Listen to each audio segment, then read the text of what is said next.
Chapter 7. Sage spun around. An adult male wishling with dark brown hair and a green uniform was standing in the middle of the hallway, frowning at her. "And what are you wearing? You know that jeans and sneakers aren't allowed in school. I'll have to write you up a detention slip." Sage looked down at her blue pants and her shoes. She pressed a button on her Stars app and made a mental note, which she knew would instantly be recorded in her cyber journal. Mission 1. Wishworld Observation Number 1. Do not wear jeans and sneakers to school. As the male wishling began filling out the paper, Sage quickly pressed another button on the communicator and accessed the outfit changer. She was instantly wearing brand new clothing, hopefully appropriate this time. In her haste, she hadn't been able to make an informed choice and hoped her outfit was a pretty one. The man looked up from his clipboard. "Like I said, no jeans or..." The man stopped talking when he took in her outfit. He blinked slowly. "Wait, what? I could have sworn..." He shook his head, flustered. "Well, then where is your hall pass?" he asked, bristling. Sage bit her lip. What on Starland was a hall pass? She hadn't learned about that in school. Suddenly, the wishling looked around, sniffing the air. He said, a smile creeping over his face. Angel food cake. That gave Sage a moment to think. And then, to her surprise, she found herself looking deep into his eyes and saying, "My name is Sage. I am the new student in school." His reaction both surprised and delighted her. He nodded, his face solemn, almost as if he was in a trance. "Yes," he said. "Your name is Sage. You are the new student in school." He took another sniff and closed his eyes for a moment. "Reminds me of the cakes my grandma baked for me and my sister after school. She used to let us lick the beaters when she was done. Go right ahead." Sage allowed herself a small smile of victory as she resumed walking down the hallway and moved up the stairs, her footsteps echoing. She added observation number 2. Find out what a hall pass is. Seems important. Arrival at destination, the Stars app spelled out. Sage paused in front of the classroom door, took a deep breath, smoothed her braids, and opened it. 25 students swiveled their heads in her direction. Sage suddenly felt self-conscious for the first time. It was an unfamiliar feeling, and fortunately only a momentary one. A pretty adult female wishling with straight blonde hair pulled back into a low ponytail came to the door in a red polka-dotted dress. "May I help you?" she asked. She had a puzzled expression on her face. Then, she looked down the hallway and breathed in deeply. They must be baking carrot cake in the lunchroom. Delicious. She smiled a faraway smile. I can almost taste my mom's cream cheese frosting. This time, Sage knew just what to do. She looked deep into the teacher's eyes. "I am Sage," she said pleasantly. "I am the new student in your class." The teacher nodded, just as the man in the hall had.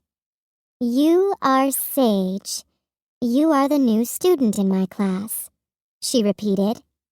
She pointed to a desk halfway down the row closest to the windows. "Please be seated. I am Miss Daniels, your teacher." Mission 1, Wishworld Observation Number 3. Young star darlings clearly have some form of mind control over adults. Sage walked down the aisle as some of the students gave her curious glances. She looked down at her outfit, and her eyes widened in surprise.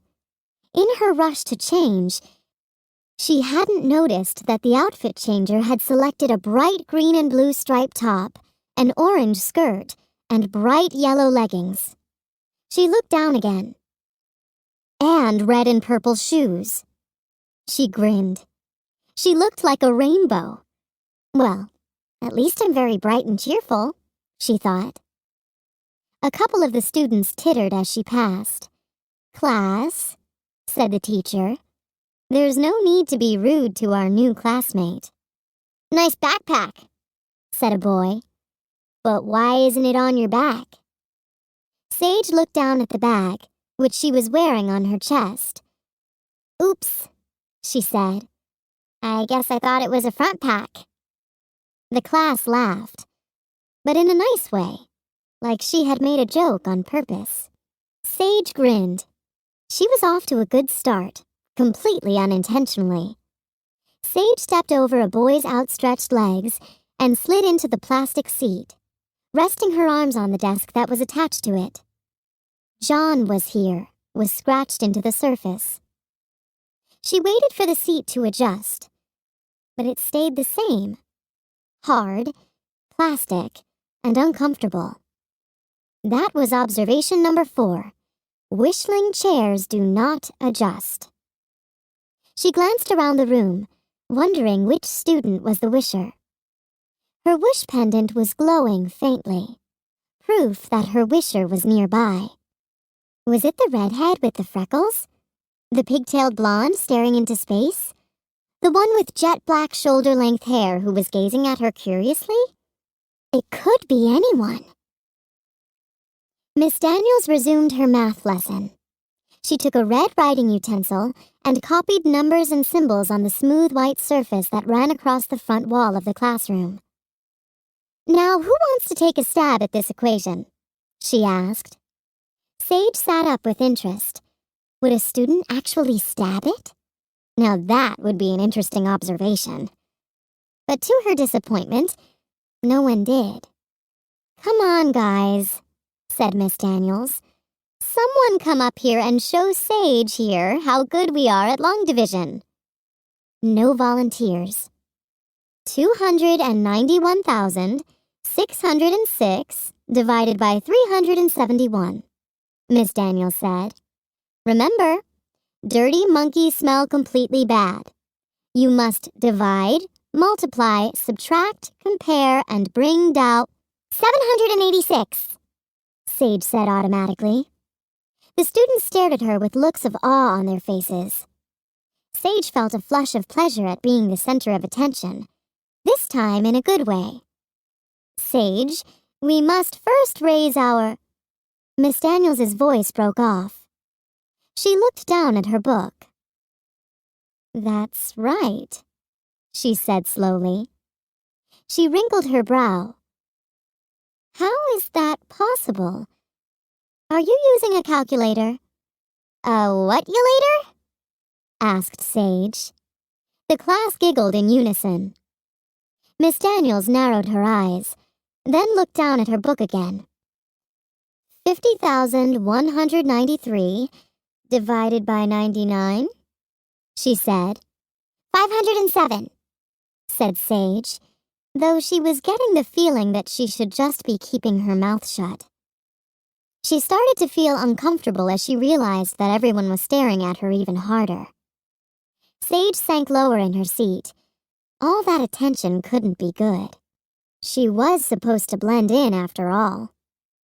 Miss Daniels looked puzzled. 92,545 divided by 415. And even though every fiber of her being wanted to shout out the right answer, Sage forced herself to say, 222? Miss Daniels nodded, clearly satisfied. No, it's 223. You must have had the same math book in your last school. That's gotta be it. That's right, said Sage. Mission 1, Wishworld observation number 5. If you want to remain undercover at school, keep your star talents to yourself. No showing off, tempting though it may be.